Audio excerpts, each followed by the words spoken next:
أجهزة إنذار الحريق تنقذ حياة الناس. الدخان ممكن يقتلك وعائلتك قبل وصول النار إليك. فرصتك أكبر بالنجاة عندما تملك جهاز الإنذار. يجب وضع على الأقل جهاز واحد في كل طابق من المبنى. إذا لا تملك جهاز الإنذار في منزلك، من الممكن أن يجهزك فريق الإطفاء بجهاز الإنذار ويركبه لك مجاناً.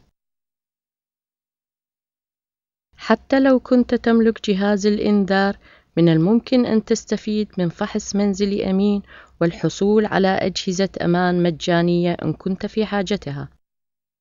خدمات إطفاء الحريق والإنقاذ بجنوب ويلز يريدون التأكد من أن خدماتهم تصل إلى جميع أفراد المجتمع. أجهزة إنذار الحريق تتكلم لغة واحدة عند حدوث الحريق وإنقاذ الحياة. للحصول على فحص منزلي مجاني اتصل بالرقم 0800 169 1234.